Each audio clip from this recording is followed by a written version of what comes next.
విశాలాక్షి పద్మకేశనవర్ధిని విద్యం పద్మాలయాదేవి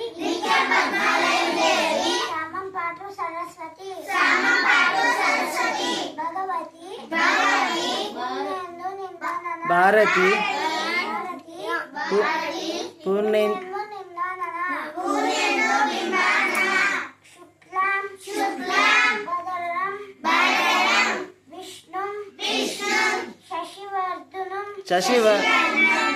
చతుర్భుజం